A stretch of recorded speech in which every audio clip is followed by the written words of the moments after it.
Hey everyone, and welcome to This Explainer. I am absolutely thrilled to have you here today because, wow, we are unpacking the literal pinnacle of global sports. We're talking about the historic 2026 FIFA World Cup Final between Spain and Argentina. We're heading right into the heart of New York and New Jersey, where the ultimate stakes were set for just a monumental clash. This wasn't just another game. This was a defining moment in football history. The entire world was watching, and the tension, man, it was palpable as these two incredible footballing nations got ready to step onto the pitch. Just take a second to really absorb this incredible quote from the match commentary. "The day a planet stops for a game. For every nation. For two nations." I mean, that hits the nail on the head, doesn't it? It brilliantly illustrates the sheer global magnitude of what we're looking at here. We aren't just talking about 22 guys running around on a field. We're talking about two entirely different worlds colliding in one single moment. Picture this. On one side of the globe, it's 9 p.m. at the end of a steaming hot Sunday in Madrid. On the other side, it's 4 p.m. on a dark winter's afternoon in Buenos Aires. Entire nations literally holding their breath. It's perfectly captured by this one powerful thought.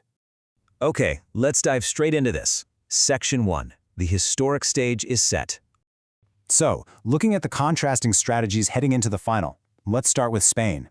Coming off a near-flawless semifinal display down in Dallas, their strategy was super simple. Do not fix what isn't broken. Their lineup was completely unaltered, featuring the metronomic Fabian Ruiz earning his 50th cap right alongside Captain Rodri. Now, flipping over to Argentina, they're coming off a really emotionally draining match against the English, but they managed to field a fully fit squad.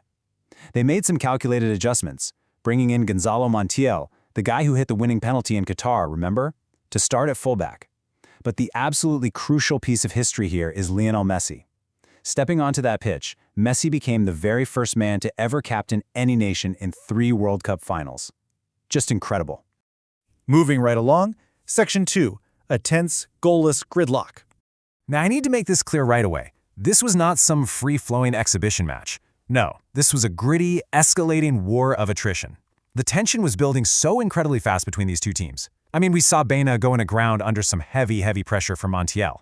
Then Alexis McAllister came in with some real force from a distance. Just a wild challenge that caught Olmo. The physical toll just kept mounting, with the Spanish captain Rodri actually going down off the ball in the center circle. And, to top the whole thing off and really show the rising temperature on the pitch, Emiliano Martinez left a foot in and, boom, out comes the yellow card. The match was completely locked in this fierce, deeply physical, and totally goalless gridlock. Which actually brings us to this massive number, 10. You might be wondering, why was Spain so fiercely frustrated for so long, especially with all their attacking talent, right? I mean, Lamine Yamal was drawing 3 shirts at a time just to free up a little bit of space. Well, the answer is the man in the Argentine goal. Emiliano Martinez was an absolute brick wall. He made an astonishing 10 saves over the course of the game. 10! Data shows us that is the most saves made by any keeper. He was literally single-handedly dragging Argentina through the absolute toughest moments, turning away chance after chance and keeping that scoreline perfectly blank. But as we know, something had to give. Section 3, the breaking point approaches. So up to this point, the United States was actually still waiting to see a single goal in a World Cup final on their home soil. But Spain, they began to slowly turn the screw. I want you to focus on this tactical concept, Position A1. This is a highly dangerous attacking zone, that critical little pocket of space just at the edge of the penalty area. And in the dying seconds of the game, this is exactly where Spain firmly planted themselves. The ball was continuously being sifted up to Ferran Torres in this incredibly dangerous area. They were patiently, systematically applying maximum offensive pressure right at the edge of Argentina's defense. Just waiting, for a millimeter of space to crack the whole thing wide open. And here we go, the climax. Section 4, Torres secures the star. All right, the absolutely crucial point here is how this championship-winning play developed step by step. Let's break it down. First, Nico Williams does exceptionally well to keep the play alive under just immense pressure. Second, the ball is absolutely thundered into a highly dangerous position for Spain. And finally, Ferran Torres is there. He finds himself in position, and as the commentary noted at the time, it's an easy one to miss. Seriously, it is so easy to knock it over the bar in that moment. But Torres, he points the move at the net so purposefully, he delivers a clinical, decisive finish. In that one fraction of a second, he fulfilled every single childhood dream a player can possibly have. He scored the winning goal in a World Cup final. Looking at the chaotic aftermath of that monumental goal, man, talk about two different worlds. On the Spanish side, absolute glory. Torres makes first contact, delivers that clinical finish, and seizes the ultimate championship for his nation.